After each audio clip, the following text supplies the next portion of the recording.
Good evening. My name is Rich Johnson. I live in Crabapple. I'm Tim Bryan. I have a business here in Crabapple. Marty Littleton. I live on Freemanville. Tony Shepard, Nettlebrook Farms. Next, I need someone to make a motion to approve the agenda, and we would like to make some amendments to the agenda. Yes, Mr. Chairman, I'd like to make an amendment to the agenda. Move item 7, courtesy reviews, up to be item 5. Make demos item 6 and final reviews item 7. And within final reviews, we would like to move item 6C to 6A and 6A and B to be 6B and C. I'll second that. All in favor? Aye. Thank you. I'd like someone to make a motion to approve the November meeting minutes. I'm sorry, Mr. Chair, we need to approve the amended agenda. Okay, can I get someone? We did that. We did that. I thought we did that. We made a motion to amend the agenda. Now we have to approve the amended agenda. Motion to approve the agenda as... I'm sorry, did you want the silos thing to be last? No, it's going to Be the first one of the final reviews? Yeah. Right. 6A and B will be last. Okay. Final reviews. 6C will move up. Okay. We'll keep We have this. a second. All right. I'll second. All in favor? Aye. And just so you know, I have started the process of revising the minutes, but when I went to look at them, evidently they haven't been revised in a long time, so it's not just a cut and paste single line. I have to rewrite the whole thing. So I'm working on them. Okay. Mr. Chairman, I make a motion to approve the November meeting minutes. Second. Tim Bryan, second. Yes. All in favor? Aye. All right. Courtesy reviews up. So number 7, we're going to start off with 7A, which is 615 Doris Road. Doris. Anybody here for 615 Doris Road? You are? Come on down.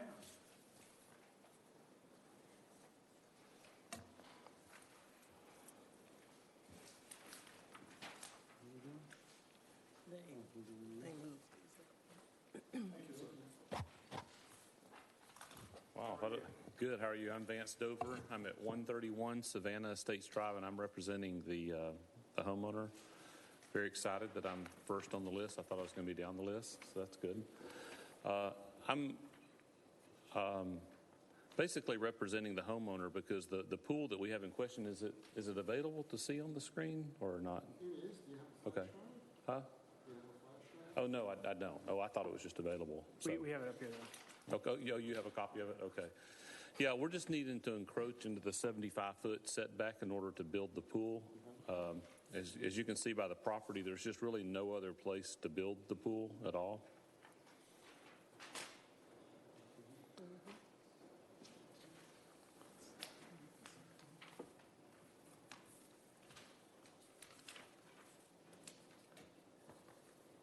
I think. Oh, okay. Well, anyway.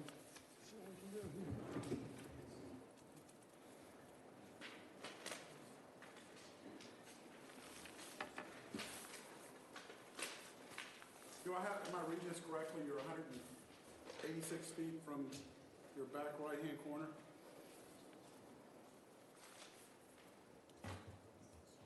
That's correct. Okay.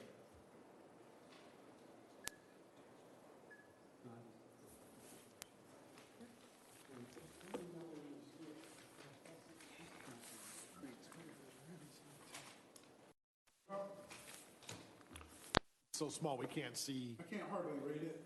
Can you walk us through what the lines are there and how far away? Click on the TV screen underneath. I think they're below it. Yeah. Yeah. So you're 185 feet to the back. Yeah, as you can see. Between the stream, you see what the stream buffer is there. What are you, about 15 feet? Well, the pool is definitely between the 50-foot and the 75-foot marker. You see the one line closest to the house, that represents the 75-foot. It's basically right at the 50-foot buffer. And we're not needing encroachment into the 50-foot, just the 75-foot. So, Bob, guidelines we have. I know we've had this problem before. Can either you or Angela tell me how we've dealt with this before? Because obviously we don't want somebody not to get their pool, but if there's a way to not do the encroachment, then we want to try to lend ourselves to that. You've, in the past, always asked the applicant when the house was built, if it predated the City of Milton's overlay on the buffer requirements, because that's a big consideration. The board's always taken that into account, that if the house was there prior to the City of Milton imposing the restriction, that, you know, it Was be a Fulton true County's a hardship. 50-foot buffer? 25. Ours was 25? Well, they also had the 50 and the 75, but They do? Did the they have that? 25-foot belongs to The state. the state. I don't remember how big this house is. Do you? I don't. It's not very new. It's been there for a while. I just don't know the date.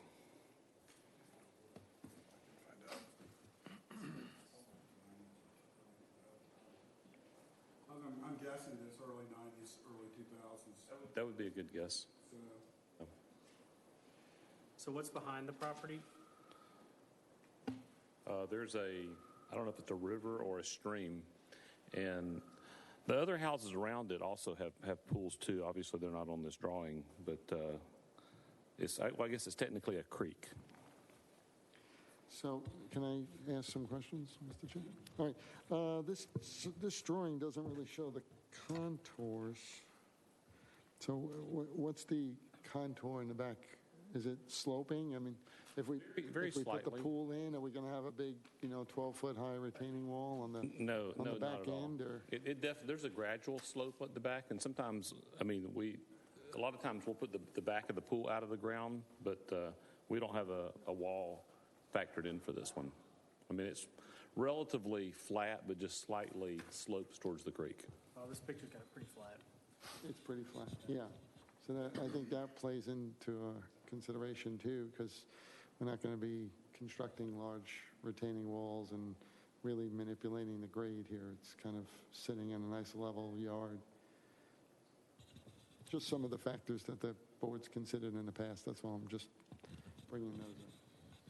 So we don't really affect the state. It's only going to be our buffer that we're affecting. Right. It doesn't. There's not a lot of trees and specimen trees that he's taking down and whatnot. So it's a field now. It's kind of an open space. It's right an now. open space. So. You know, we'd obviously prefer it not to be into the. So you're going to have to relocate any septic or anything? No, we're good on that. Septic's in the front, right? You know, this is a funny lot. Sometimes it's hard to determine what's the front and what's the side. I think technically it's on the side. It's over there. As you're looking at the drawing, it's on the, I see what you're talking about. yeah. The home was built 2 years before the city of Milton, 2004. Look it up. Yeah. So can I just ask, what are the symbols? Is that like a hot tub or a walk-in? And then the back square is the equipment? At the very back, that's a hot tub, and then in the front, that would be just an oval, like tanning ledge. Like a tanning ledge, so you can kind of walk onto it? Mm-hmm. And they want all that decking all around the pool? Yes, sir. Okay, I'll bring it up. Does anybody on the board want to make a comment as to this courtesy review, this item? Sometimes a lot of people will construct pools and they'll have like a permeable paving around the pool a little bit, or some sort of paving that's not, that like has grass woven into it and whatnot. Kind of keep it a little bit more On the in slope tone. side, where the side away from the house, from that side, would it affect your pool if you did put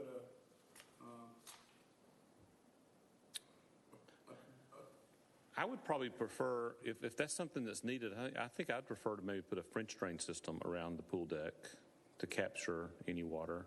Sometimes we've had to do that when there's like tight quarters. This is obviously a very large lot. basically just don't think the water coming off of that pool deck's going to be so big that it affects the creek. Right. It's such a big. It's really So not we'll- because we'll of the just- lot being so Shelf, large. right. We'll just now, require where like a it's flow gonna put it. well or something. Pardon me? We'll require flow wells, you know, so that it's captured on site and it doesn't affect the creek, which is pretty typical. Yeah, and like I say, sometimes we've just done a French drain system around it to capture it as well. So Okay. The board. Do we have any public comment as it relates to this pool? No public comment and no more from the board? Go in peace. okay, thank you. Can you just do me a favor, drop that camera down? Just push the camera down straight and then slide it in? It just pushes down. Oh, push it down. Okay. Yes, sir. And then just slide it in. Yeah, you can do it for me. Okay, thank you very much. Thank you. Next, we have 13550 Birmingham Highway. Come on, Dan.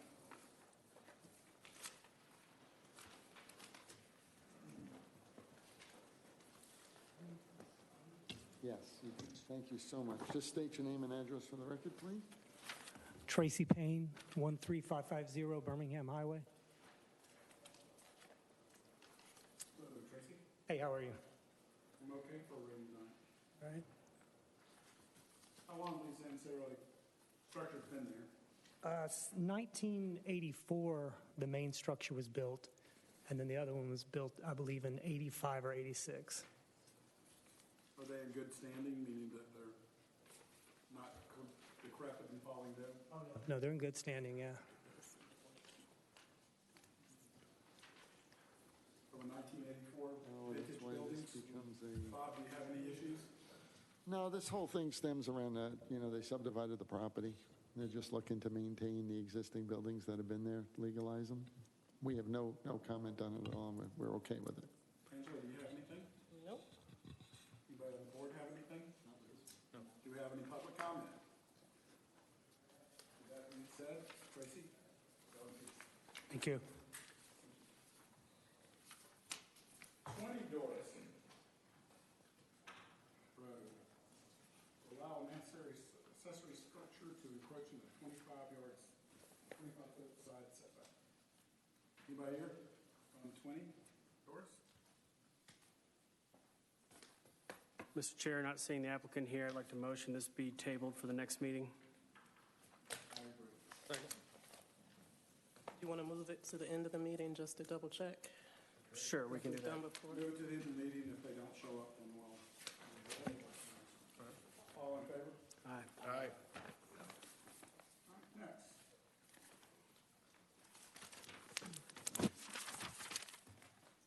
Twelve, 630 Crabapple Road, Suite 110.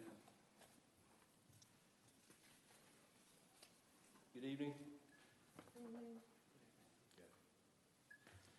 Yes. We don't have here. Good evening, members of the board. My name is William Colvin. I am an attorney for Choman Ali, who's the owner of the business. Before those are any exist somewhere else, can you just pass them down? Sure. Pass it down, that's what it would look like. Go ahead, I'm sorry? I'm looking through your finances. We moved the packets around. Okay. Actually, looking to make sure I've got yours. This is for 2 barber poles for Previously Suite 110.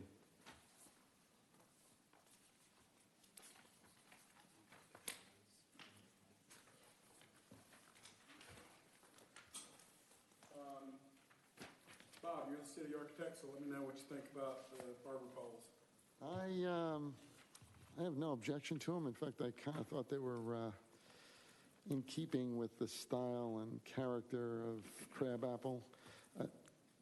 The owner of this building is working extremely hard to keep most of the, or all of the businesses to be very locally based.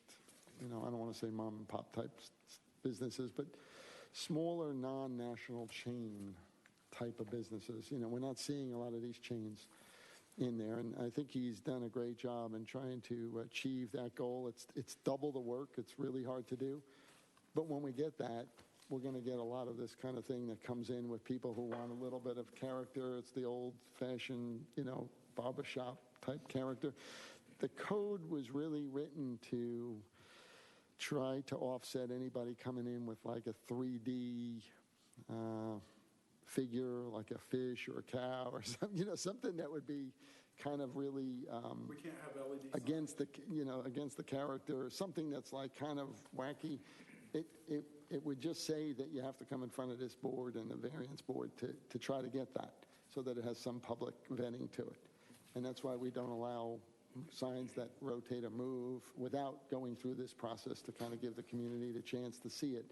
In this case, it's only a 2-foot high sign. It's on the front of the building and the back of the building.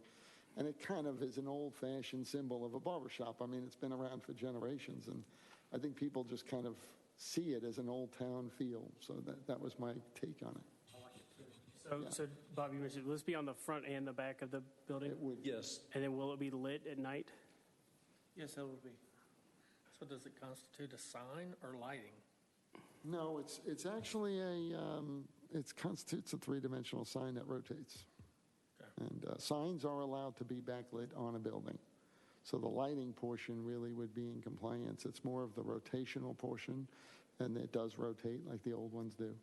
And it is a 3-dimensional object. I think there was something about it being a pole as well, as a part of the prohibition. Any other comments from the board? I like it. No. It's only 6 feet above the entrance level, so it's not something that's up high, that's projecting, where people can see it from 3 miles away. It's sort of a very localized entrance sign. Okay. Any comments from the public? Gentlemen, have a good night. Thank you. Thank you. 12630 Crabapple Road, the green space with sidewalk pavers and plants.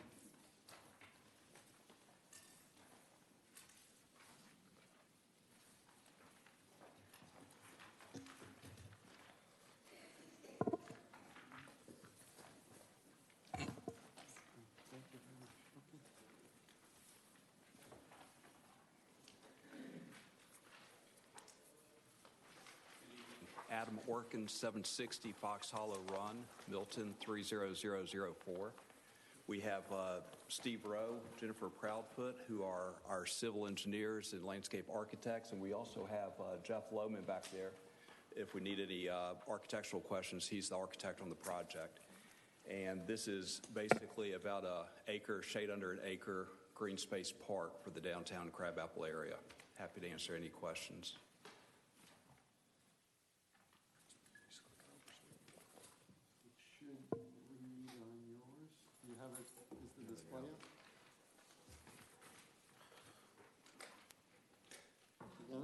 Otherwise, I'll come down. It's not ours. Just tap it. Should be good. All right. There you go. Adam. Bob, can I ask you a question? Adam, it's for all, it's for Bob and everybody. Is the perceived notion, I understand, I see your picture about the green market that we may have on the weekends using this space. Bob, did y'all envision this to be like for outdoor music and things that may happen, functions of that sort for us? Yes, I'm sure Mr. Orkin will embellish on it, but we are looking at it as an open public venue where they could have some outdoor events, not all the time. I don't think it's intended all the time, but if there are specialized events that occur, I think the applicant would be more than happy to voice his opinion on that. Yeah, I think basically the idea and the concept comes back to us from Seaside, Florida. So the planner in Seaside, Andreas Dwani, who we've had a long relationship for close to 30 years, has always told us several things that he would like for us to do if we ever did development like this, traditional neighborhood development. And that were 2 items that were critical to the development. That's a corner store, which we're coming out of the ground with, and that will be open the first of the year. And the other one is green space for a downtown community area. So I'd say 80-90% of the time it's green space. It's just a swath of green, just a give the buildings a little relaxation, give the public a relaxation. You have a plaza area to read a book, just relax. You've got green space to throw a football, run a dog, have a picnic, throw a frisbee, whatever it may be. Periodically, concerts in the park, farmers market in the park, movies in the park, things like that. Just very cool, just a very cool downtown area that, all municipalities should have. So, Mr. Chair, I just want to state for the record that there's no requirement in the code for a green space. So this is something the applicant is doing voluntarily, which is really important to know, that it's not something that he's required to do. He is elected to do this, and it is buildable area that he is foregoing to provide a open green in the central area of downtown Crabapple. And it is something that staff is supporting very highly, because it is an element that really ties the whole downtown together. I mean, it's like having this whole green space in the center of town. People can gather, walk around, and there'll be buildings flanking it. And you can look at other examples. Like you said, Seaside is very successful as a downtown form-based code area. It's very popular. It's world-renowned. I mean, it's a national symbol all around. And I think he's captured a lot of those elements from those examples in form-based code into this park. And he's elected to put trees and walkways and connections from the public. We have sort of putting pathways around the perimeter so people can walk around. It's shade trees. So we have connectivity and pathways around the park. There's a stage that's just a low-level stage with potentially just a little awning if an event occurs. So it's got a little backdrop, but it would come down, and so it's really just like on-grade type of performance stage. And it's a small one, just to have little performances and whatnot. And it's about land area, about a half. Just a shade under an acre. A shade under an acre. So he's basically given up an acre of property in downtown Crabapple to form this park and maintain the park. So the city is not the owner of the park. It's private. And we have no requirements for to maintain it in any way. I mean, we're taking care of all the maintenance. We're taking care of all the capital improvements. All we're doing is moving buildings off of it to build the park. But if we could always just keep the buildings there if that fits better. But I think this is a much better fit and feel for the city. Well, we appreciate the green space. So I was going to ask you one question. Are you going to have like low impact lighting on the trees, or something that affects its night lighting to it at some level? We're working with the city right now, but we would meet all codes. Right. So we have a night sky ordinance, so that the public knows, and it's all, we can't, no up lighting, so everything is down, full cutoff, what they call full cutoff. It's just basically a down fixture, so that the lights go down.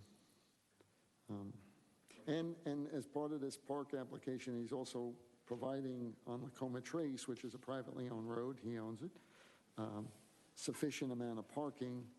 So he's adding to the parking count here downtown, so when an event occurs, there's sufficient public parking in this area to support the park. So he's making the improvement on Lacoma Trace as well, to kind of not just create the green, which is walkable and encouraging that, but to also provide for some parking requirement around the green for events and things that might occur. Well, Adam, thank you very much for adding to our You're welcome. The pillar with the green on it, is that a brick? Is that stone? What is that going to be? That's going to be brick. That's going to be a dark brick to match some of the trim colors that we've used so far in Crabapple. Okay. Right, and just so the board knows, the city's always committed to trying to make everything look incorporated and homogeneous in a sense, not to look like we're designing one way and we're trying to work together. So Adam's been picking out some of these paver colors and patterns and trees, and the city is basically working very closely with the developer here to make sure that we complement any crosswalks that we construct to match, so that everything looks like it's kind of thought of as a city and as one program. And I think that's important that he's willing to do that and work with us, and we're willing to work with him. It's really going to be a great addition to I think, to the downtown Crabapple look and feel of walkability. Before this park is finished. If we get our permitting, our goal is to have it open by March 1st. Any questions on the board? Is there any public comment? Come on. Go ahead and ask that, and I'll comment. No further comment from the board. Is there any public comment? Go in peace. Good job. Wait. Thank you. Just had a couple quick questions here. Sorry, I was waiting for public comment. So, just out of curiosity, is the platform there with the stage? I mean, has there been any thought given to why we picked that side of the park as opposed to the other side? I just think it's got a better feel to it. I don't know. I'm just thinking out loud. Like, and then it's like at Seaside, they've got that awning, right? So would it be unique if we maybe looked at something that's like maybe a barn type feel that kind of has a covering for it? So if you provide a little bit. We are of looking at something. We're working with the city and the city architects to look at something that would, when we want to keep it nice and plain when nothing's happening.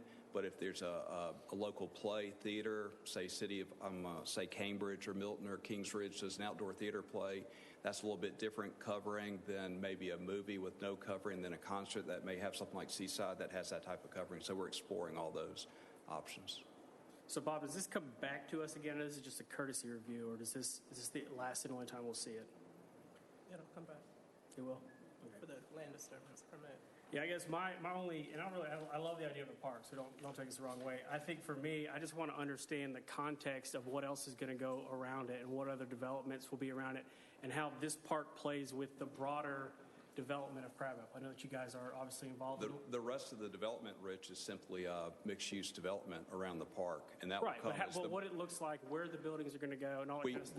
We aren't prepared to show that because we don't know what the market's going to dictate. What I'm telling you is that, for me, understanding the broader concept of Alpharetta and where buildings will go and how this park plays into it is the question that I have. So, but it sounds like it will come back, so we can Well, the buildings are going to go around the park on the vacant properties that we have. So, for instance,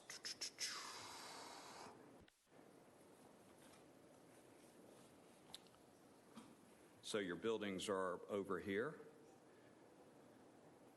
Which would be the backdrop, Rich? which is Along that side? would be the eastern side of the park. And as far as the architectural look, it will stay within keeping with the area. But outside of that, we're just kind of in the schematic phase, just doing some thinking and some planning.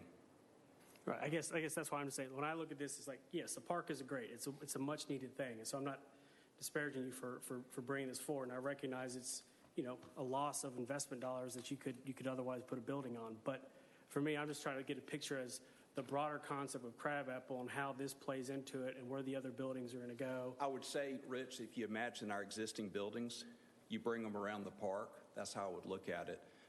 And I think with you and I's issues at hand on another problem, that I think it's best that you recuse yourself of this conversation. Okay. And I would ask your legal counsel to ask you to recuse yourself. I'm just asking questions. It's very simple. And my issues with you guys is separate and different from this. So it's a simple question as to the broader context. I just told you. What else do you want to know? Okay. All right. All right. No other public comment? It's going to come back, so we'll move on. Okay. Okay. Thank you very much. Thank you very much.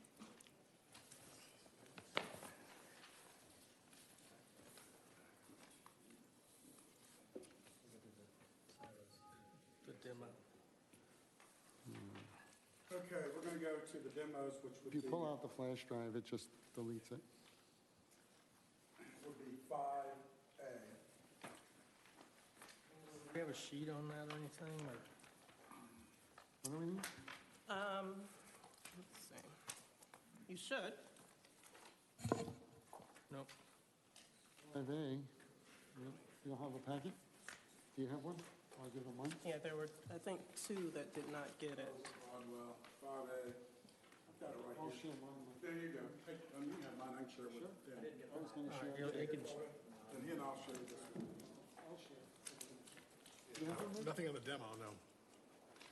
Not in the demo. I don't think. Another one, Angela? Yeah. I've already seen it, I don't. Yeah, I have. Demo, silos at Broadwell, 1240 Okay. Broadwell Road. Yeah, that doesn't say demo on Just it. state your name and address for the record. Rob Steve? Beecham, 243 Sumac Trail, Woodstock, Georgia, 30188. Eric Richards, 606 Devonbrook Drive, Woodstock, Georgia, 30188. But I do own CrossFit Silos at 12635 Crabapple Road.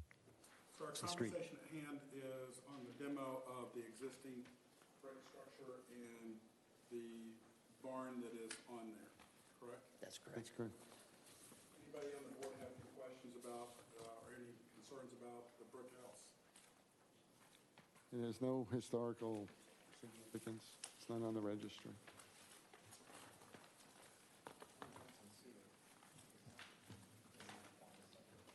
You know, I think that's on septic, isn't it? I believe so. Yes, it is. It is. So with everybody we say about demos, you got to fill in the septic tank with rock. You got to, once you tear the buildings down, you got to rake the place clean, sow grass, whatever you're going to do, you got to meet all those requirements. You got to make it safe. You got to make it where it does not look unattractive to the community as a whole while you're in the interim of pulling it down. So does anyone?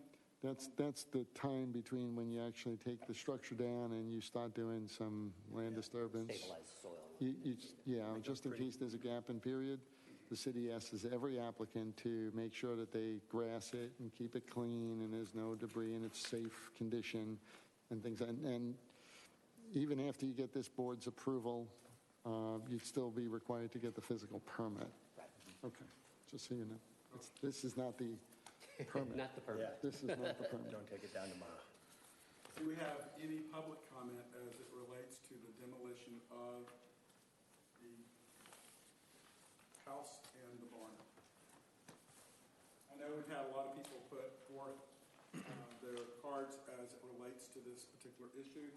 The one that we have at hand right now is just the demolition of these two buildings. So does anybody have any comment about the buildings? Gentlemen, would you let the folks come up that want? Do you have public comment on? I don't call them. No, you could just, there's a little bit more Come on up and informal than the introduce other yourself. ones. So you can just come up one at a time. Please state your name and address for the record. And Sure. My name is Tamar Fallhaber. I live at 2040 Knightsbridge Way, Alpharetta, Georgia. I'm on lot 14, just south of the subject property. My concern is that the subject property is subject to BZA appeal that's scheduled for December 19th, and I was hoping that anything regarding this property would be delayed until after we ultimately have that resolved, which is challenging that the proposed site follows the Milton Code. That being said, whatever they build there, they're going to take down those buildings, and I really don't have anything against taking down those buildings. At this point, the only conversation that we need to have is about whether these buildings have anything to it, because our board does not cover the other bigger, broader issues. Right, and so I don't think that is right. I agree with you. I just want to make sure. When I met with Angela, I asked her what is the demolition for, and she said it was also for removing trees. And at the time, I couldn't tell what trees they were being proposed to be removed. And she told me that they didn't submit that, and I was just With that comment in mind, because the one thing I wanted the public to know as a whole, I've worked with Angela, Bob, and everybody in the city for as many years I've been on this board, and certainly I've been on your side of the show before that. Everybody that works on this staff is just of the utmost caliber, and they did not get the request for this until 5 o'clock on, was it Thursday, Angela? And so I just wanted you to realize how transparent staff is. They don't have a fight in this game one way or the other. And so it's important to me that the public understand that staff is here to help everybody comply with what we have to do. And it's not our board independently, it's not someone else's Right, It's the process. yes. So with that being said, I just want to recognize our staff being what they are and how diligent they really are. I understand that, and I wanted to make sure that, and I knew that I was speaking to her yesterday, and she was able to provide me what was provided, and I asked her which trees are going to be demolished, and she told me that there wasn't, that they didn't submit that, and so I don't know if they submitted that in the meantime, and I don't know, and you keep talking about the buildings and not the trees, so if we're not Okay, so talking about- I will say, the demo permit is only for the building. So if that's, The trees would be under the land disturbance permit, which is coming up, but it's separate. okay, if it's just the buildings. This then one is that's all. only for the structures themselves. Okay, Good. So Thank we're you. good to go for the building. I am. Okay, good.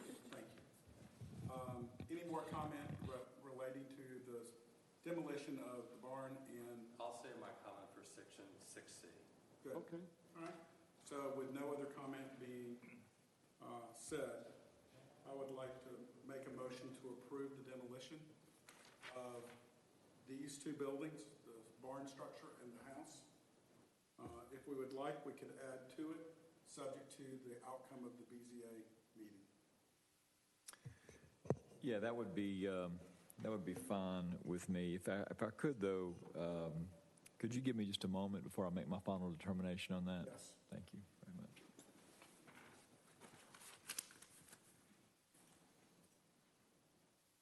With that being said, we're going to Table this. table this for a few minutes. Okay. Is that possible? Yes, it is. Got a motion to table it? Make a motion to table it. Second it. All in favor? Aye. All right. Do you want to move on to, since we're already on the side of this, do you want to talk about, just go ahead and get 6C out of the way? Some of you Angela, do we have to make a motion to move 6C up so we can? You do? We did. You shared it. Okay. Did. So I just want to talk about the silos together. Anybody else? Make a motion then that Everybody else got it? we table item 7A, which is silos at Broadwell. Hold on. No, it's 5A. Wait, He's we changed the Okay, agenda. we're back. Right. So, members of thank you for that. You mind if I just very quickly kind of fill you in where we are? Again, my name is Ken Gerard. I'm the city attorney for the city of Milton. So we have received some correspondence from those stakeholders who have petitioned the city with respect to a secondary variance related to an interpretation of the Crabapple Code that is currently scheduled for a hearing on December 19th. Given that hearing and given that there is at least a bona fide issue with respect to the interpretation of the code, my position is consistent with the motion that the chair made, which is that both this permit and the next permit be conditional. To the extent your second one is approval, I don't know what it's going to be, but with respect to this demolition permit, I am very comfortable and in fact recommend that it be a conditional permit conditioned upon a favorable outcome by the BZA confirming that the director did in fact interpret the Crabapple Code correctly. So therefore, I do concur with that motion having been made that it is any permit that is issued for demolition is conditional upon a favorable outcome at the BZA. Thank you, Mr. Chairman. Thank you. I'd like to make a motion to approve the demolition of 12455 Broadwell, the barn and the single-family house, subject to the outcome of the BZA on, I'm assuming it's okay to say December 19th, is that the correct date? That is the correct date as of this time. It may get postponed, but for right now, it is December 19th. Yes, sir. Mr. Chairman, just a point of, I think you said based on a favorable outcome. I did. Yes, sir. Obviously, if it's unfavorable, then that means that there has been an error in the interpretation, and we'll have to address that at that time. But if it's favorable, that means that all is good. So we can add the word favorable. Yes, sir. You can. All right, you got that, Bob? I do. All right, someone would like to second that motion? Second. All in favor? Aye. 5A, we're moving on. We're going to go ahead and do 6C, which is the silos, which is the pre-development to include residential. Bob, you have any comments on 12455 Broadwell on 6C? I do not.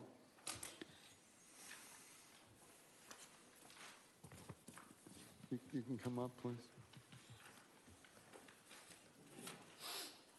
Rob Beecham again, 243 Sumac Trail, Woodstock 30188. Eric Richards, 606 Devonbrook Drive, Woodstock, Georgia.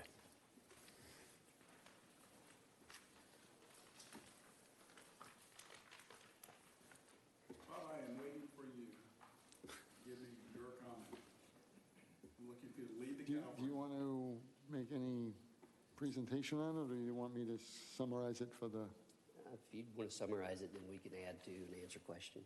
Okay, so this is the lot on Broadwell Road that borders the city of Alpharetta. It's our most southern lot. And it's, the applicant has come in, and it's T4 on the front end and T2 on the back portion of the lot. So you'll see that the T2 portion is going to stay in its virgin state, and no work or disturbance would be done in the T2 portion. T2 is really on the transect, is more for like single family, 1 acre zoning. The applicants decided to just leave it as virgin property and not put any dwelling on it. The front portion, the T4, he has looking to put mixed use along Broadwell. And you'll see there's the two small buildings there that are mixed use, and then a fitness Silos Fitness Gym building in the middle. And the city is requiring that he continues the road in conformance with our master planning for this area. So that road is being dictated by our master plan to be put in. The applicant's going to be putting in that road. He is building to maximum density and asking for a modest amount of TDRs. So it's a 1.165 is what he's looking for his density. Now, with working with this applicant, we've done several things. We've kept the Silos Gym as close to the new road as possible, which is what form-based code encourages and requires. We've gotten the other two structures that are mixed use. They're residential above and retail on the ground floor. And those are positioned towards Broadwell. Again, it's a form-based code requirement to kind of keep those buildings facing and to be up front into Broadwell. So he's in conformance with all the form-based code requirements. He's in conformance with all the parking requirements. And he has met all the requirements, and he seeks no variance at all for this property. So there's no variance being sought at all here. The driveway is permeable. It's going to be a gravel-based driveway with curb and gutter to capture the water. We've buried all the stormwater under the parking lot so that we don't have any surface disturbance as far as surface storage of water anywhere on the site. We've put on-street parking on the new road, which is just an extension of the road that's on the other side of the street. It aligns with it.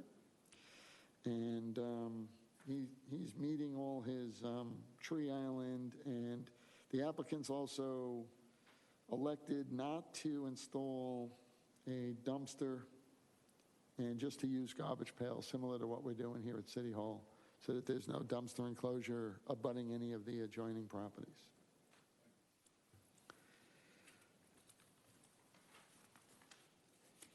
He's meeting all his landscape requirements and tree recompense requirements. Have you submitted your tree plan? Yes, and I can pass that to you. The last page. So Angela, is Mark okay with his? He is. Sorry. Yes.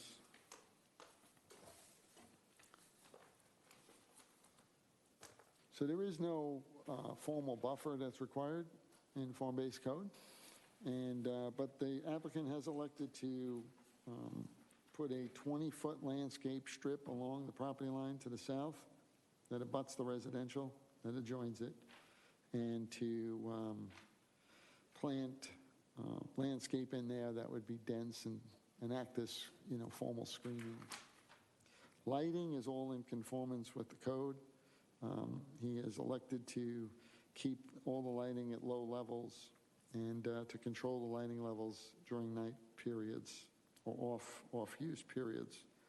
Now, we're not really into the architectural per se, but I do want to hand out some samples of the architecture because I know the board likes to see just at least the form and massing that would be considered at this time. So we've starting to look at that, and what we're trying to do is keep the silo gym portion at a low scale. So from the back, it would be like a 1.5 story kind of scale because the topography drops. So you're going from a high point at the road to a lower point at the southern border. So what's happening is the building is going to be set into that hill. And so from the new road, the building will look like a one with a partial second story. And from the back end, it will look like the same thing, like a sort of a small outcropping of a basement coming out. But most of the lower level of this building will be buried into the landscape, and it will only look like you have a small area. So if you look at the areas on that particular building, the first floor is larger than the second floor. I'm sorry, my read. So it's 5750 on the first floor and 3250 on the second floor. So what we're trying to do here is being that the first floor is really almost entirely buried into the landscape, I'm trying to create a smaller plate on what we're considering the second floor, which is really sort of a first floor, because it's even with the road. He's just labeled it as first and second, but it's really like a first and lower. But we're trying to make that impact even smaller. So we're making that area of the building even less, to have less of an area impact on any adjoining properties. Same thing with the buildings up in the front. We've taken them, at one point they were one larger building, and we've worked with the applicant to kind of break those buildings up into a smaller building, which is a first floor footprint of 2,180, which is a pretty small footprint for a building in this area. And the other building would be a 4,300 square foot footprint. It would have 2 residential on top of building 1 and 1 residential on top of building 2. And I'll pass out what the applicant has given me. I thought he came in. Yeah. As some examples. So we're trying to create, of course, I'm going to work with them more carefully. This is just at LDP level, and the building would come back to the board for design review and approval. But the buildings would be more like barn-shaped and very rustic with exposed raft details and gable-end roofs and similar architecture to what's across the street with, patios that stick out with some brackets and things just to kind of keep that scale. So when you look at these, it's really more for massing and style than, we really haven't solidified it, but I do want to show the board what it would look like.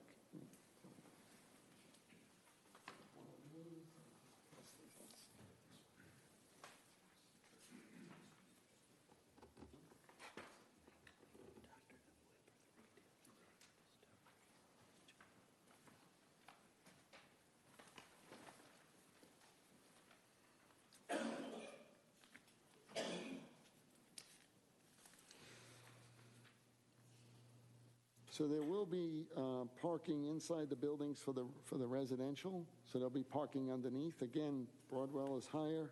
The site slopes down towards the back, and the new road is higher, slopes towards the south. So all the residential parking will be contained inside the buildings. They'll have a driveway and then internally to the buildings. We've created a nice U-shape driveway, so cars aren't coming in and service vehicles wouldn't get in and then get stuck and have to try to maneuver to get out. They would all come in, drive in, and have a nice clean out. There's also, I think the applicant's been working very hard to ensure that there's no parking that would face or abut the property lines to the south. So none of the car vehicle lights would be, pulling in at night and shining onto people's yards and whatnot. Most of the parking is in the rear of the property, or facing the new structures. Again, the orientation of that parking was, we worked real hard to make sure that we kind of left that whole area in the back as a, to the south as a naturalized area with a landscape strip and no parking up to it. Bob, on here it's got like what looks to be steps. Is that just represented that it's the building to be built like into the ground, into the topography? Yeah, that's what he's trying to do. And graphically, it's a little crude at this point, but we did ask him to come up with something just because I know this board likes to kind of see, like you were asking before, Rich, to kind of see what style the massing and form would look like. And he did his best to kind of get that out, just to kind of show you, to illustrate that the building is being sunk into the property so that we have less exposure and it looks kind of not just sitting on the property but sitting into the property so that there's less massing exposure to the adjoining properties or to the community as a whole, actually. So I think it works out very well. It's kind of not an easy site to work with and configuration-wise. So I think the applicant has worked pretty hard and diligent to try to get that in and to not ask for more TDRs. Initially, his application came in, it was much larger, and he's reduced the scale of the buildings down from a density perspective as well.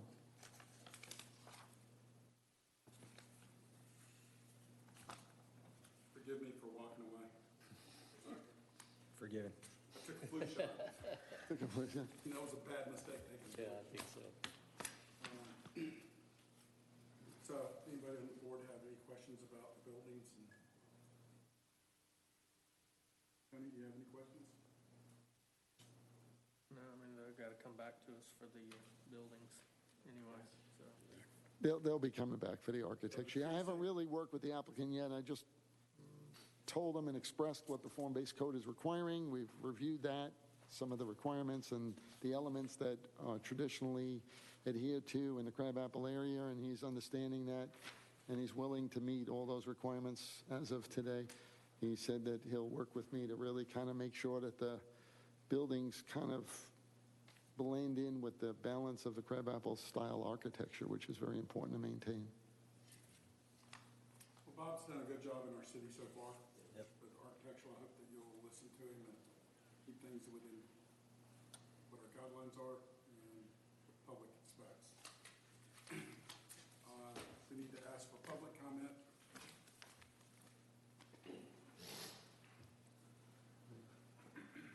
Just state your name and address for the record, please. Good evening, gentlemen. My name is Roger Bauer. I live in the Westminster Crabapple subdivision at 2020 Knightsbridge Way, Alpharetta, Georgia, and I am adjacent to the proposed development at its southern border. Now I can hear. The mics are on. So a lot of my comments to you are now moot, given the other action. But I did want to speak specifically to one point. It was really hard for me to tell any of these details. I know, Bob, you had kind of gone through a lot of the summary just now, but I think it just got on the agenda on Friday, and there's really no packet for me to understand and see, even being 14, from what I understood, now 20 feet from the development, having no idea of what the latest iterations have been since August. So I just wanted to call that out. That we, given the time it was added to the agenda, we weren't able to use the city's open records request process to get answers to basic questions. There just wasn't enough time. So I just wanted to point out that I think that, reacting to or providing public comment on things I'm hearing just now or on the fly, if you will, doesn't comport with government transparency, accountability, or an informed citizenry. Thank you.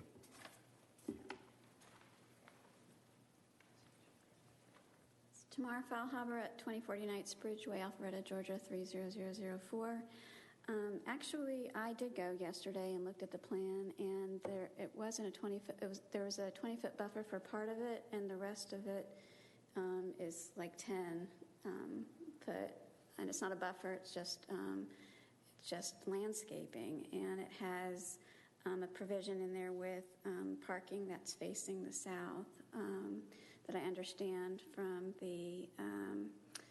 from I don't know what you know and what you don't know, but we've met with the builder and with members of the staff to go over the plans. And at the time that we met with them, we didn't see all the renderings of what they thought it would look like. They did show us what the what the landscape plan was, but at the time that they had that, it showed that there was a detention pond in the T2 section, and what they're submitting now is an underground detention pond, which is something that we discussed and wanted. But when I was looking at the underground detention pond, what's now there is also an outlet pipe, which is for overflow drainage, which requires some taking down plants or the trees that are there. But I'm not sure. You said that there, and I just wanted to ask if there was a one that was submitted, if that was submitted after yesterday morning, then I still don't know, if that wasn't something that I know, that's all, as to what's being taken away. My concern about, and it's really, I'm articulating my concern. The underground detention pond is something that I think is a good idea. My concern is that you can't plant on top of it, and that there's some restrictions regarding how closely you can plant to it. And that what was submitted was the old landscape plan that didn't contemplate the detention pond or the outlet. The outlet part goes behind my house, so that's why I was interested and concerned. And to reiterate, Mr. Bauer's point was that you just mentioned transparency, and they just provided the board something when we have technology to let us look at it too. We had that meeting over a month ago. It would have been nice to have been provided that in the packet. I don't know when that was provided. I mean, none of the renderings were provided yesterday. I understand we're not voting on it, but that would be nice for us to be able to see what they're talking about as well. I think that the process really goes to say that,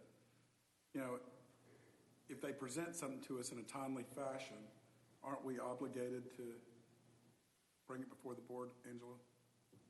I mean, I understand they presented everything at the last minute, and I certainly get her point. But obviously you told what you knew at the time that you said it, and this came about. So I don't really know what we should or shouldn't do, and I'm not implying that we know. And I don't know that that's really part of our purview at this point anyway. So I understand what you're saying, but I'm just trying to tell you that it's not our bailiwick. It's not something for us to comment, I guess, one way or the other.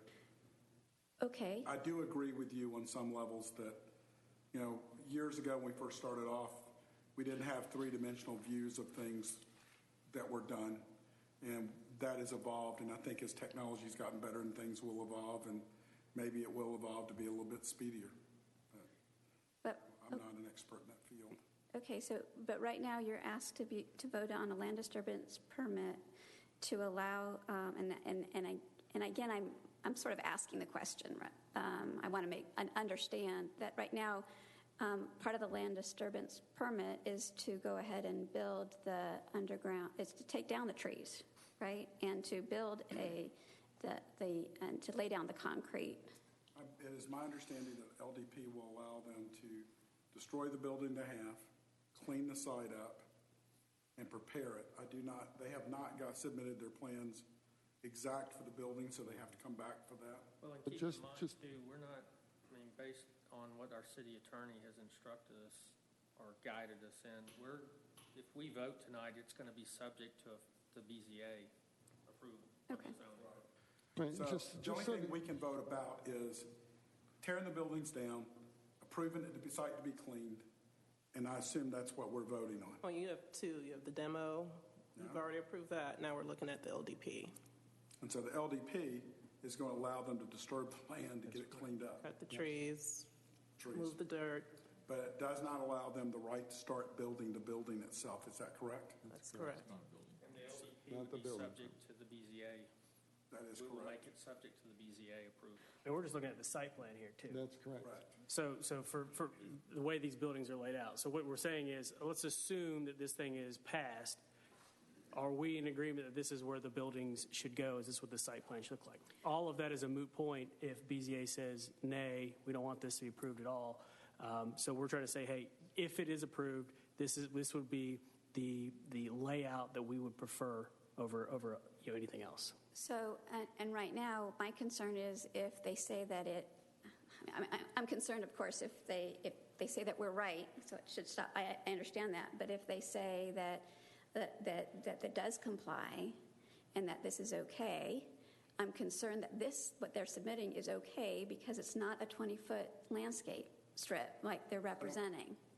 As long as, one of the things that we do on our board, none of us that sit on there, we're just volunteers. Understand? So we look to staff to tell us specifically if it's complying.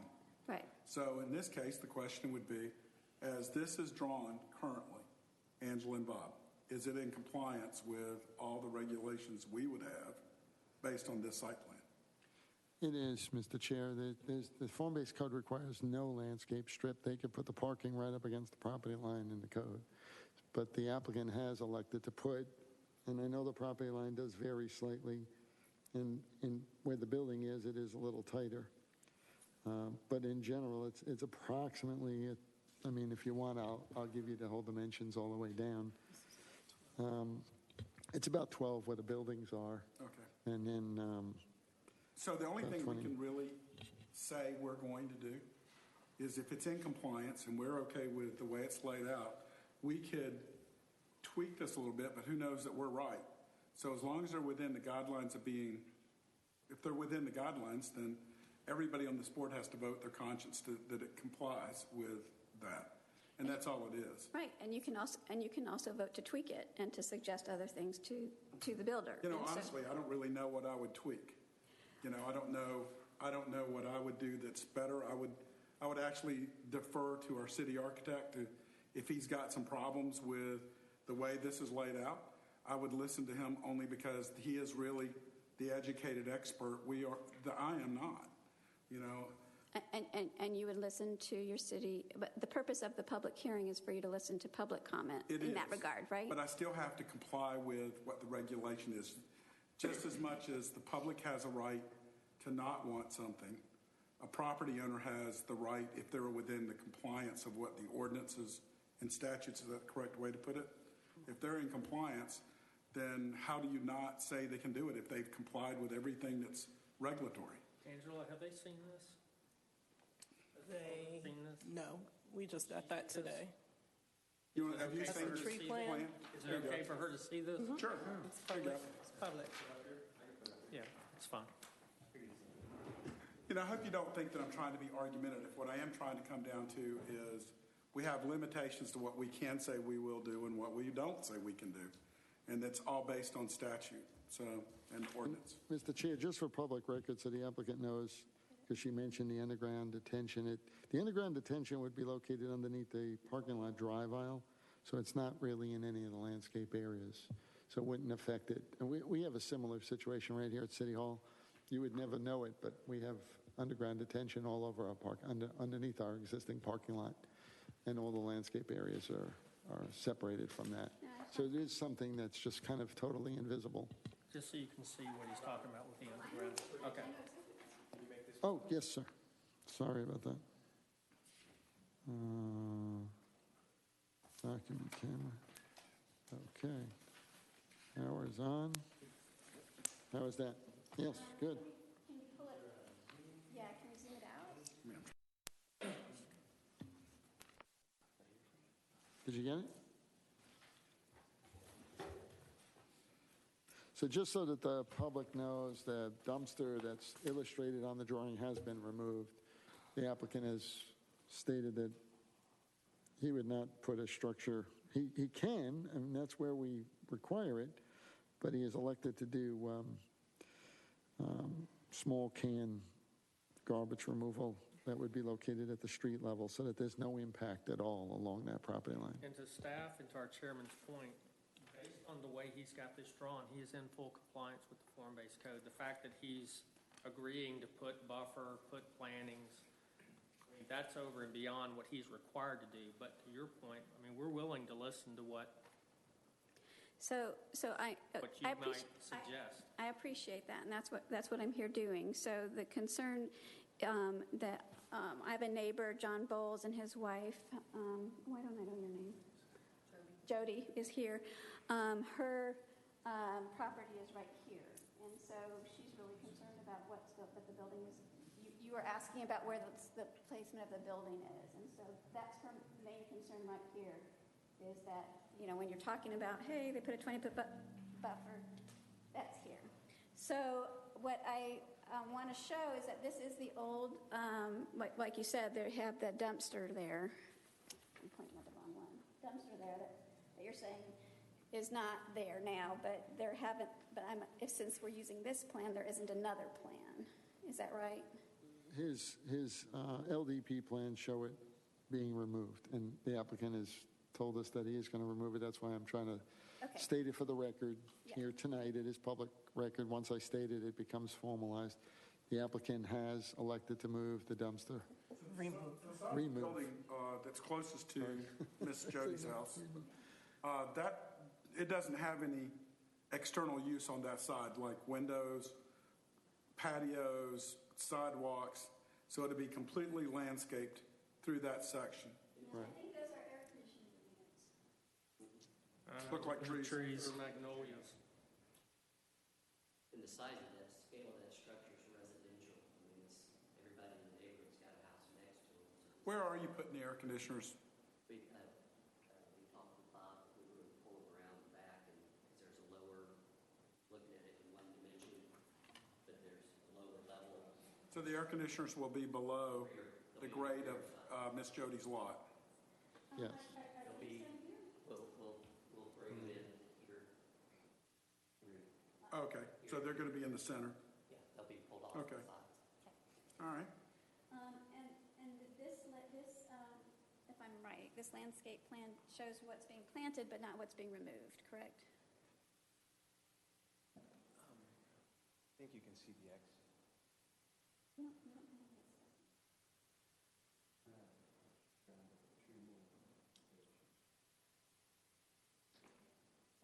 Do you have is there the tree removal page? That's the one I haven't seen. Yeah, It's this in the says seven it's- specimen trees will be removed. I think that was shown in the demo. They're listed here. Yeah, they're listed. There's a tree survey with the demo packet, I believe. But the 7 specimen trees would be in proximity where the existing structures So are. basically, Is that basically accurate? those 7 specimen trees that are in the area of the building are going to be removed. So I'm assuming the big tree that's in front of the brick house, that's getting removed? It's gone, as far as I know. Okay, Yes. so there's no specimen trees in T2?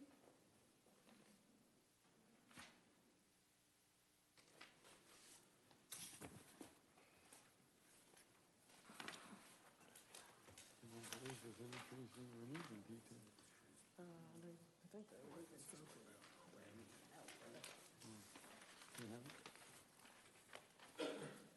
I haven't been all over this property. I take my tractor when the tractor guy was there.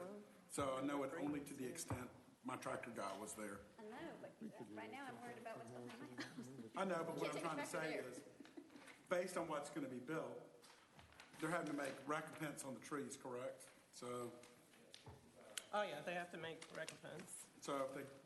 then that's following the code. So if it's following the codes and he complies with recompense of the trees, I don't know that we can stop the project based on that. I would like that oak tree to be saved. Because the real truth is, I would like that oak tree to be saved because I like trees.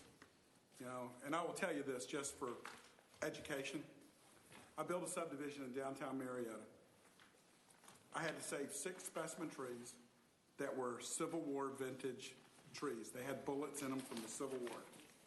We built our buildings, And we spent thousands upon thousands upon thousands of dollars to save the trees. And all 6 of those trees died, even though we did not touch the umbrella of the tree. The reason I'm saying that is I never realized that trees have a lifespan. And unfortunately, I think Bob, do you know, in the lifespan of an oak about 200 years or 250 years, or it's a number. I don't know what it is. It varies by species, but they do have a lifespan. So the only point I'm trying to make is that if they make the recompense for the trees,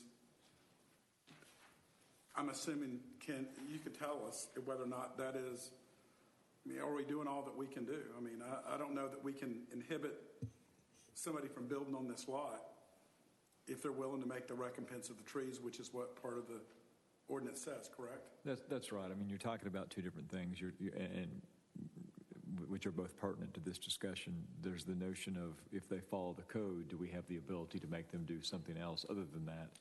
And the answer is no.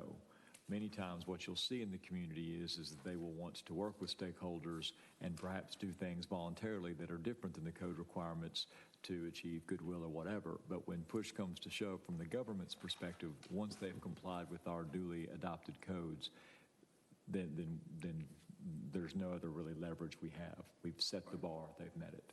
Right.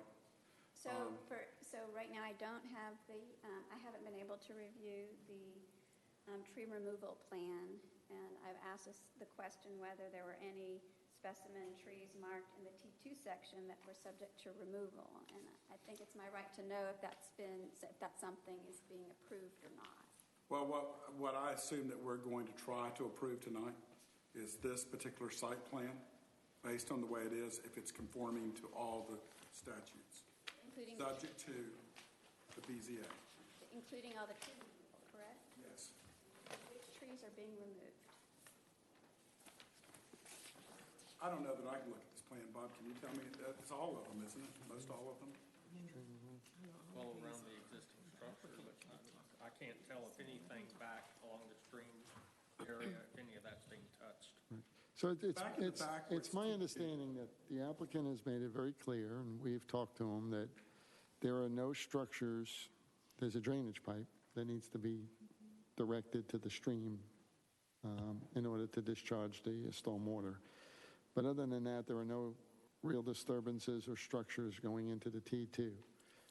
At one point, the applicant was going to put in surface water detention in the T2, and we've worked with him to bury it underneath the parking lot to minimize the disturbance in the T2 zone. So I think what's before you is illustrating the minimal amount of disturbance. There is a small pipe that needs to be put in, and it's something that's just trenched in very, very lightly, and it's not really requiring any mass grading or mass tree removal back there. It's something that they'll just kind of get in and get it so that they can get a little head wall down there to get the water to drain properly. But there are no other structures or disturbance in the T2. There's no pathways being proposed. There's no walkways or anything like that. The applicant has said that he will not do any disturbance in the T2 zone. So right here in the T2, the pipe that we're talking about, I'm trying to ask the question, are there any specimen trees within there that need to be removed in order to put the pipe there? Not that I'm aware of. The city arborist has not indicated any specimen trees in that particular area. If there are, we will work with the city arborist to ensure that we locate the pipe in an area that would preserve as many specimen trees as we possibly can. Get the pipe. It's a small pipe. We can get it. We could relocate the pipe if we had to. So that's my concern. Yes, So if you and we can will- work around the specimen trees, I would hate for you to vote on something that you don't even know. You know what I mean? Part of it comes down to is that when we actually make these votes, Yeah. we almost always leave a caveat for staff to be able to go back and look at something, because it's the general concept. It's almost like if you say what you want to do and you depend on somebody to act in good faith to do what the goal is. Our goal is to not have any impact in the T2 The goal is to be within compliance. Our goal is to be in a good neighborhood, a good neighbor. So the reality of it is there will be staff level things that come up that the staff will do. Now, if it requires a vote from us or come back to us, they'll bring it back to us to vote for. Okay. Matter of fact, somebody tonight's coming back to get us to vote on something that was changed, and it was staff that came back and said it changed and you got to come back. Okay, there's just one more comment I have that's very quick. Okay. And that is that under the landscape plan, it shows all the added planting here. Yay! The question is whether that can still all be planted if you have that pipe going there, or if that will disturb the pipe. And so that's why I'm concerned that Bob, is that the a landscape concrete drainage pipe or PVC? Yeah, it's probably corrugated pipe. I mean, it's going to be buried pretty low, and we just put landscaping right above it. It just goes around it. There's corrugated pipe buried everywhere in the city and throughout Milton. You'd never even know it. Trees are just growing all over it. We have drainage pipe in all the streets, and you see all the street trees, and rural view shed is thriving. That won't do it. There is some grading that's in the T2 zone, so I don't want you to think there's no grading. I mean, he is creating that parking lot, and it does slope to the back. So if you look at the drawing, it will show those solid lines, which is the grading area, because he's got to slope it down. But it's kind of... Right here is what you're talking about? All those lines that are very dense, right there where your finger is. And the nice part of that is... So the nice part of that is that instead of having like a harsh retaining wall or something like that that doesn't look naturalized, you can grade the property nice and gentle. And once he re-landscapes it, and you give it a little time to fill in. I mean, it's always new. But over time, it will reestablish itself and just become another naturalized buffer. And this is something that we all spoke about at the meeting, that having all that planting there would also help alleviate any kind of lights coming out at night if the cars are parking there, and then that's what I would see. That landscape we will ensure, and the arborist will be focusing on making sure the placement, I mean, no matter what they show in this picture, we do it in the field. We make sure all the placement is there, that the trees are all there, and the bushes. And so we have what they call different story. So you have a low story and a high story. And the high story is kind of nice. You get a nice canopy out of it over time. You get a 100-foot canopy. It's a nice tree. But you also want the low story, because those are the ones that will protect you from the lighting, from any lighting that's on the site. And I know you've expressed interest in that. And if you notice how dense that looks, it wasn't there just because it wants to be there. It's there because we've heard what you were concerns with, and staff is honestly trying to mitigate and remedy any of your concerns from the past. They should be in here and shown. But again, if you have some tonight, I'll make sure I'm noting it, and we'll address them for you. Thank you. So, want to make a motion? Oh, yes. More public comment?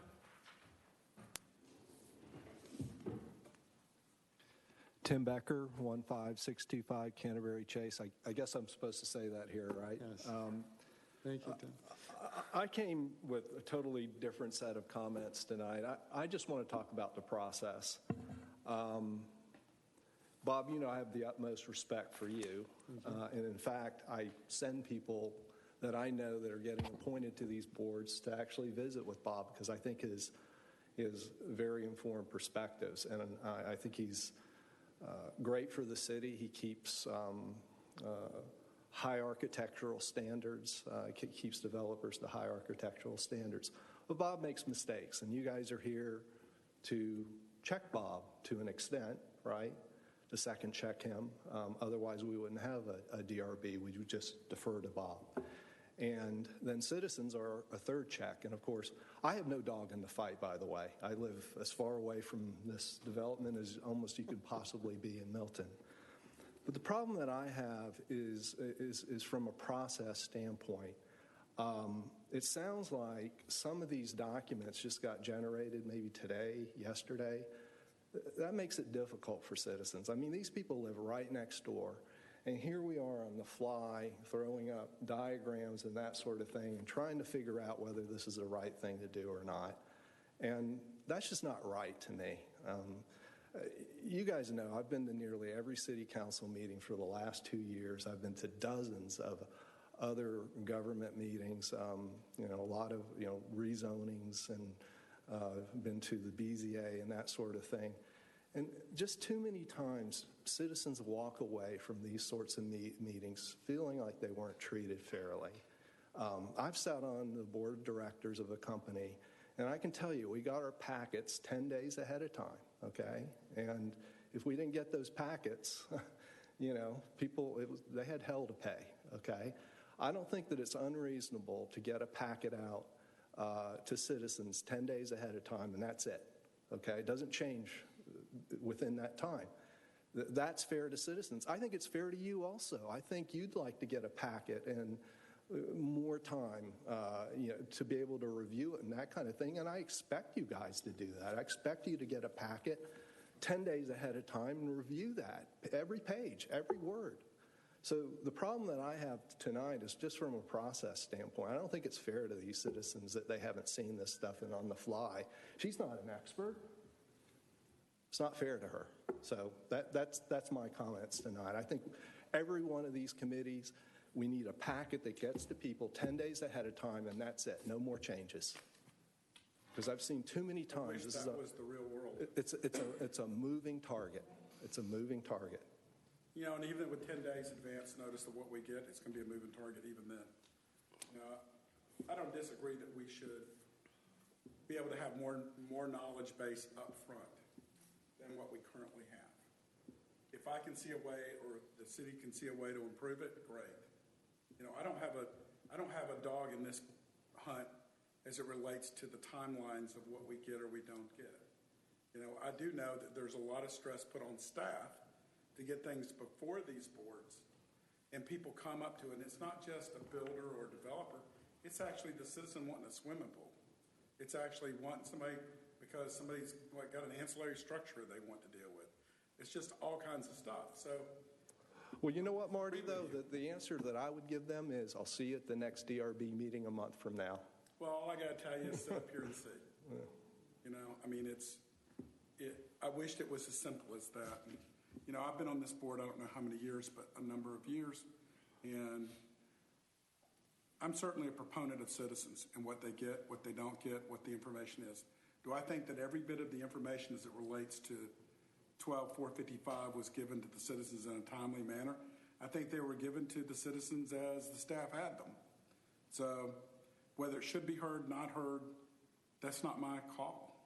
What my call is and what this board's call is what's presented to us at the time. We have to deal with it. Okay, well, I appreciate your listening to my comments. I think where I'd like to take this is I'd like to change our ordinances, or our ordinance to say, you get a packet out 10 days ahead of time and it does not change. And that's a process. So yeah. If the city council chooses to do that and it's done, changed, then obviously as a board chairman and this board, everybody on this would listen to and do what we're asked to do, just much like what we told her.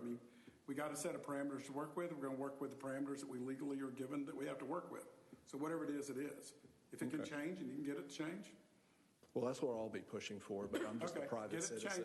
Just so you know, other boards, like the Planning Commission, the council, and whatnot, do have, the BZA, do have legal requirements for advertising and getting packets out and things like that. Things always come in at the last minute, and the board, it's up to the board whether they want to accept it. Applicants come in with changes.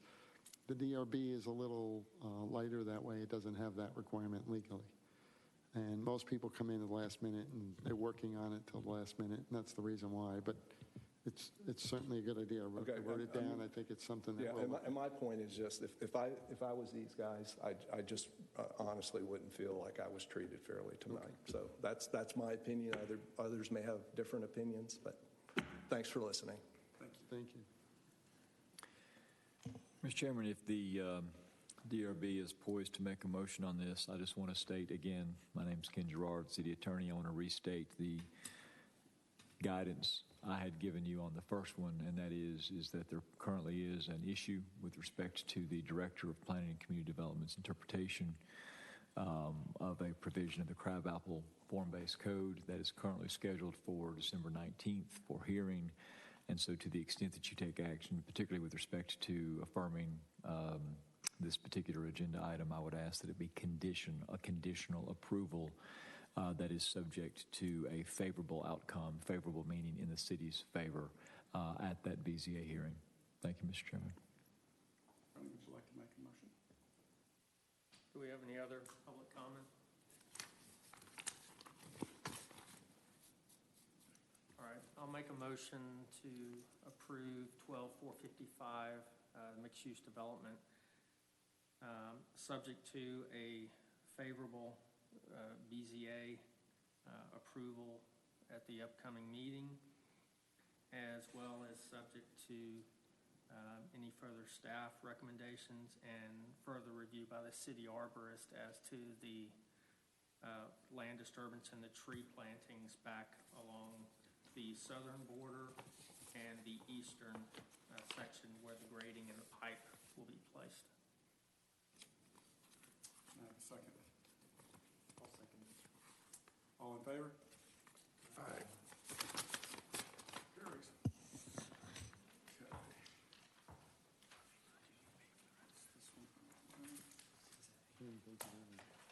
Next is Crabapple Merchants Exchange, 12630 Crabapple. Change the trim color from the previous DRB approval.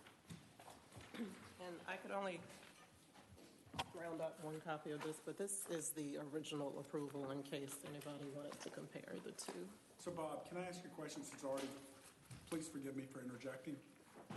Is this more about a printer color issue with the columns remember like we had on Phoenix, where the color was different than what we saw, and the color was different, it was just different. And it was no real design of the builder itself. Is that kind of where we are here? Yeah, I think the printed versions that the applicant sent in did highlight some setting color in the center of the columns.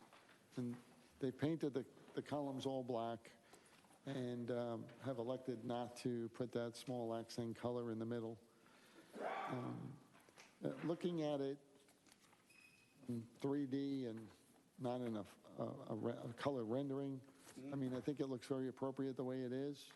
Staff's really got no objection to it. It looks very nice. Yeah. I'll show you the columns that we're talking about. These columns in here, in the center, right up in here. Yeah. Color it's rendition these is two different. center columns, right? Yeah. You can see like some small accents here and there. Adam, I'm not trying to short your deal here. I'm just trying to cut to the chase. No, that's fine. This is the same color. It's a little wider. So that, I see. back to my mic. So the way the rendering is and the way the actual building is constructed, I think the actual building is constructed and is meeting the intent of what the board had looked at and approved. If you look at it in the actual photo, I mean, the building's a very much in compliance with the original submittal. Some small items. It was a painted color, and the other one was that there was, the renderings illustrated some louvers on the staircases. And speaking with the applicant, I mean, they did look into it, and they've got a lot of expressed concerns from people who are renting the building and using the building, saying that the louvers are now blocking any visibility to the stairs. So these are not internal stairs, they're external stairs. Anybody at any time can utilize these stairs. And once they put the louvers up, all of a sudden we have problems with security and people being, visibility being blocked, and people are worried about their security today. So I think the intent of the louver initially was a nice intent. I think the applicant was trying to express some sort of screening and some sort of solar. He was more worried about the solar conditioning, keeping the stair cool and having people go up and down this stair. As a result, once the stairs were constructed, really all the feedback that he's getting is this is really would be a detriment. I mean, it's blocking this is my main stair going up and down, and all of a sudden I have a security issue going up and down. So it's not a money issue. The applicant has done so many things for the city that on these buildings that we didn't even ask for, and he steps right up to do that. So this is not a money concern. This is really more of a security issue. And I think if it was presented without the louver initially, we would have all been in support of it anyway. It would have just never been on the building. So I think from a security standpoint, I'm sort of in agreement that I don't think the absence of the louver would really deter my review and approval of the initial submittal without it. I think now, looking back at this thing with the louvers and the stairs, if it were there, it'd probably look really kind of big. Yeah. It'd be real blocking, so. Yeah, I think we have security issues there, and I think the applicant has a legitimate concern there. Okay.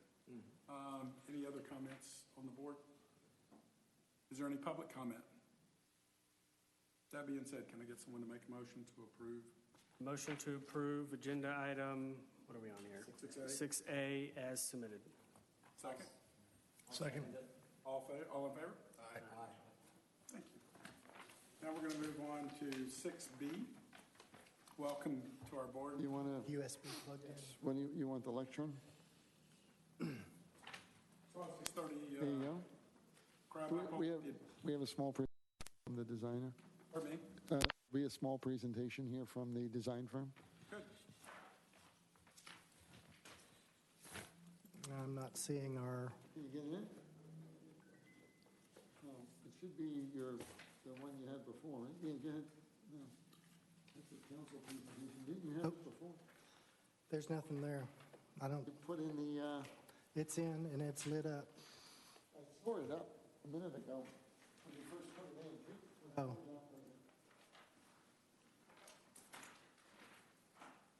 Oh, here we go. Well, Got it? that's where it's. Yeah. Let's make sure your electron precinct. Yeah, you should have it right now. You took it out and put it in. I mean, Yeah, put it down. There it is. so open. So what do you have in there? It's PDFs. Okay, so open folder files. And that's what's on your PDF right there. Well, that's not what we have.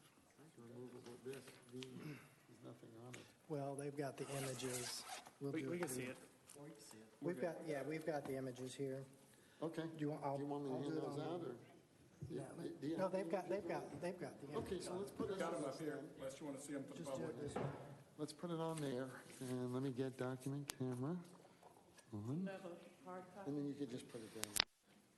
Should be popping up any minute. No, it should come up. Come on. Did you move it? There it goes. There it goes. Yeah, it's up. will zoom Okay. out. Yeah, yeah. You just zoom in. There you go.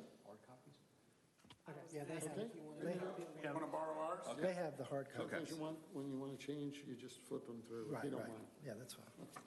All right, I'm Jeff Lohman with Piper O'Brien, her architects, 3000 Royal Boulevard South, Alpharetta 30022. I'm here tonight to represent Orkin Associates, talking about the same building and the same stairwell that was just mentioned in the previous discussion. In order to facilitate the leasing of some of the upper floors, the second and third floor of these buildings, what Adam is discovering is a lot of the tenants have concerns about getting their goods up and down, particularly if there's restaurant spaces. There's a lot of goods coming up and down.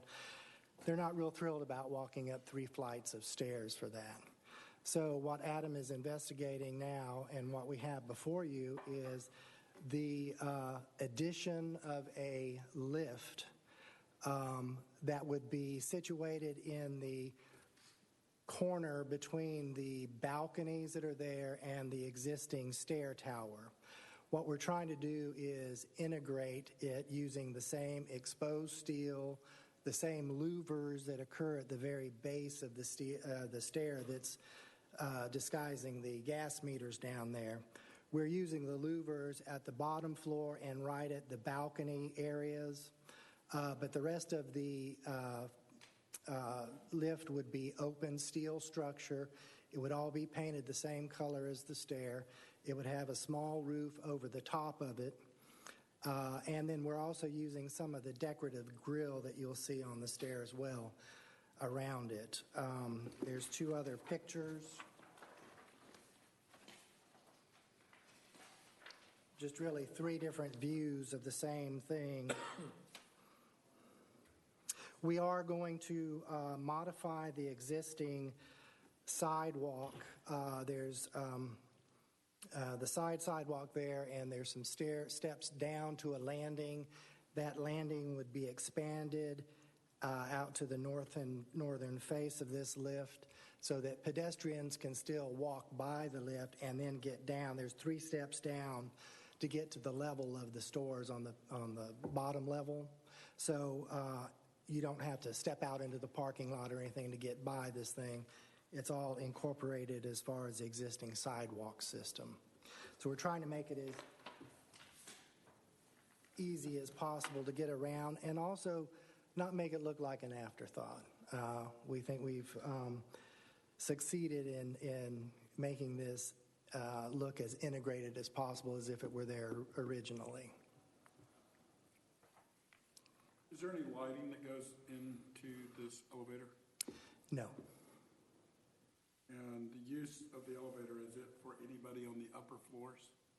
So how do you control who gets access to it and gets up and down? Well, basically, it's not for pedestrians. It's only for equipment, merchandise. So we're trying to get a third-floor restaurant space, and in order to separate their food supply that comes up from the central elevator from the pedestrian, we want to create this lift to move their food supply up and down the elevator. But there's Up and down the security for lift. it to keep the kids out of it? And There'll be whatever the codes call for, there'll be that, yes. And probably knowing the ownership a lot more.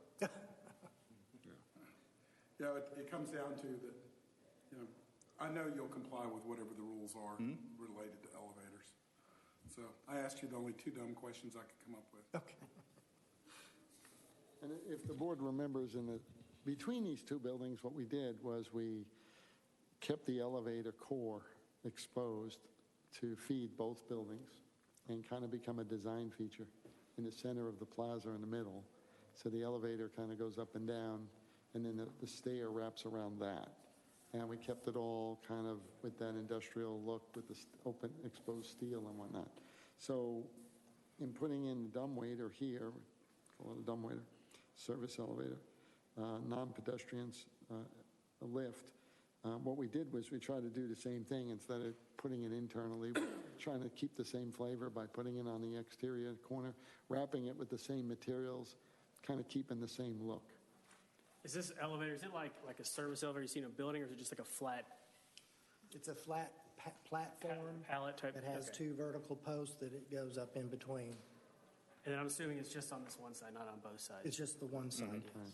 So is this going to abut the existing staircase there? Yes. It Is there fits anything right. to prevent It someone tucks from right into sticking that their corner. arm in the area? Is there going to be some type of cage or something to prevent a child or something for, sticking their arm through a thing that's going up? Yes. From the stairs? Yes, from whatever vantage point. Believe me, when we go before the city will tighten all the codes up to make sure that can't happen. That's part And of we the will metal too. panels that wrap at that level. So if you're at the stair at that level, Couldn't even you stick- can't yeah. poke Okay. your arm through. Well, but it looks like the panels are the height of the handrail, but the stairs look like they go up on a diagonal, so they would be above that. We'll look at that when we get down to the detailing of it to make sure there's no conflict with the pedestrians. I understand your comment, Tony. You want to ensure that the safety from any occupant. I just knew it looked like it was in very close proximity to the stairs, and where the panels are, the stairs go up above it, so. I understand. Like the open elevator at North Point Mall, or how an open elevator, someone could stick their hand over that rail and the thing come down and kid lose an arm or worse. That's a good catch, yeah. So do we have any more comment from the board? Good. Do you have any public comment? That being said, can I get a motion to approve the addition of the lift? I'll make a motion to approve item 6B, the lift addition to 12630 Crabapple Road. Can I get a second? Second. All in favor? Aye. Aye. Go in peace, young Thank you. man. Back to the-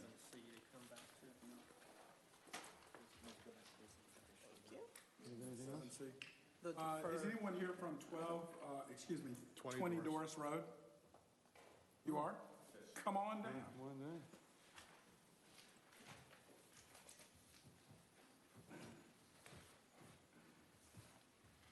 Good evening. I'm Jeff McKinley, 20 Doris Road, Milton, Georgia, 30004.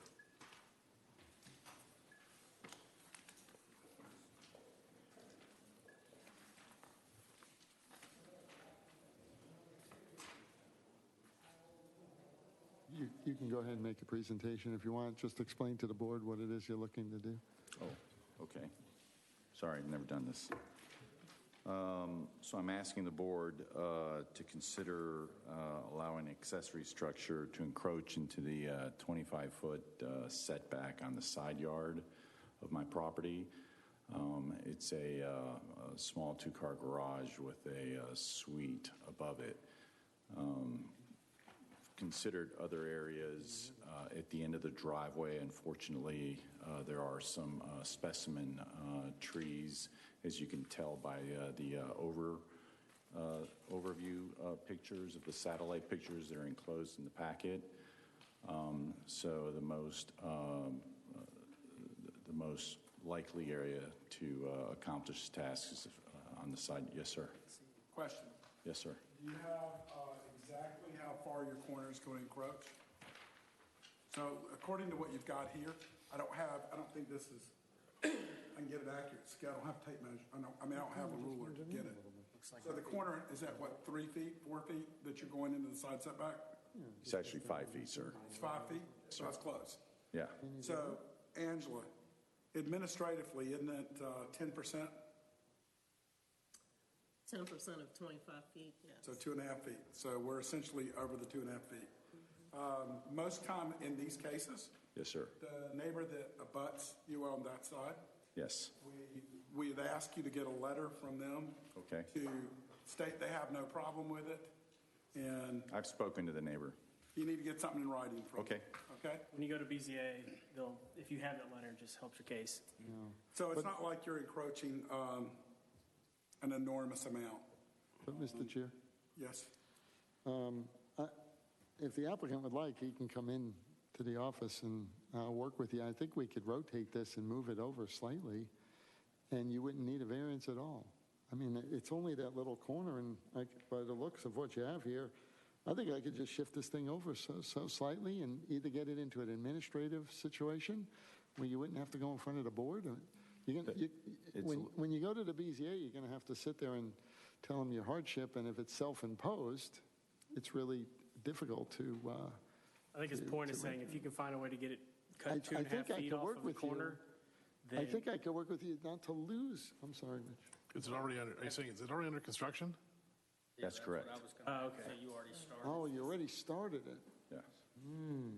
That's the challenge. So you'd started it without a permit? So I went through the normal bidding process, and I hired a contractor to build this. He told me I'll take care of everything, and he informed me that there was a 20-foot setback on that, and I said, well, yeah, push it as back as far as you can to the 20 feet, which he did. It was poured, and then about 50% into the construction, the city arborist for the city of Milton came out to the property and said, where's the permit for this? I was traveling, and when I came home, the project had been stopped. So Your builder made an expensive mistake. so that was Griffith Construction, and he's since been fired. I now have another contractor who we have applied for all the permits and done all of these things. And this setback is the one thing that is really, I would suggest, I mean, like I said, this is just a courtesy review. Get a letter from, any of your neighbors that say they're fine with it, they don't mind it. And then consider putting some shrubbery around the part that is exposed, that's over the setback, in terms of trees or... there are trees. It's got a buffer around it. So just look at, what's there and can it be hidden more? And then I think, at least in my opinion, you go to BZA and you'd be fine. It's 5 feet. You have defined the perfect answer to hardship.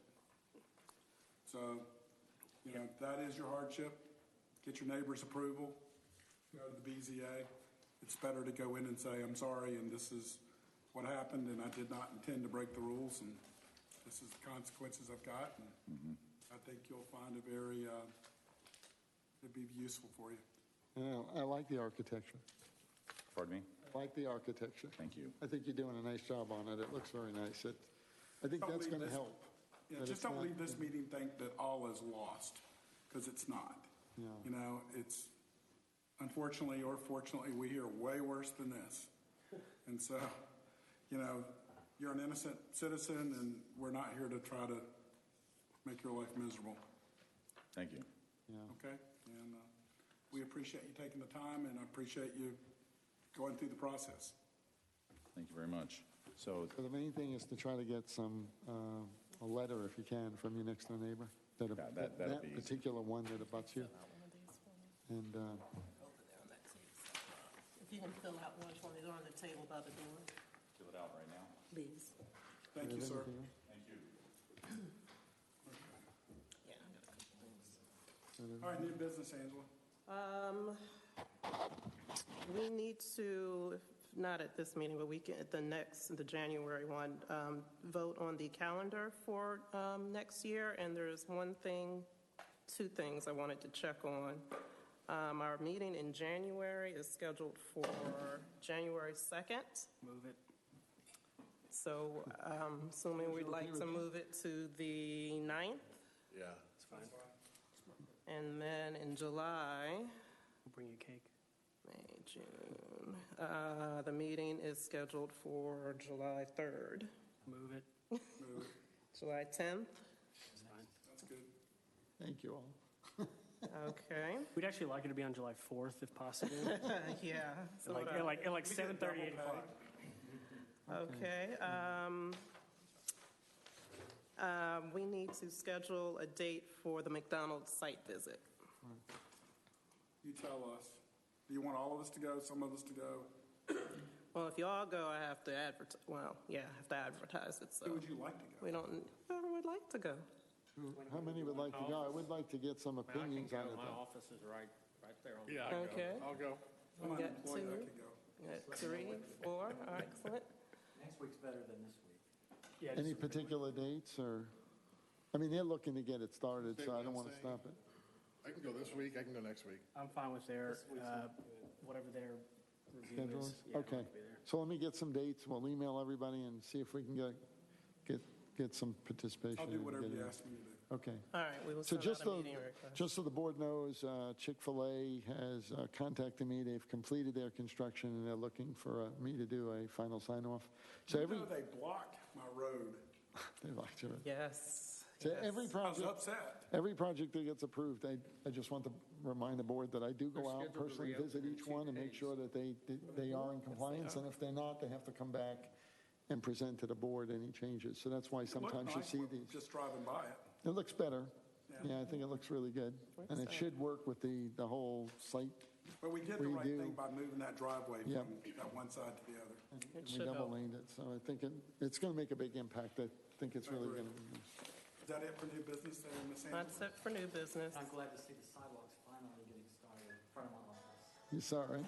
Tomorrow. All right. Start tomorrow. That's cool. He's putting his face print. And like I said before, I am working on rewriting the bylaws so we can reorder this. But in the meantime, you can just do what you did tonight and amend the agenda. All right, do we have Look any at the old bylaws. business? That was my old business. Anyone else got any old business? Motion to adjourn. Hey, one second. We're good to go. Okay. Thank you, ladies and gentlemen. Okay. Laura,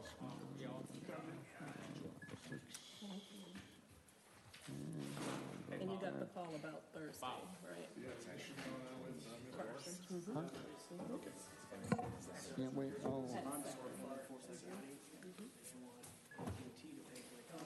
Mm-hmm.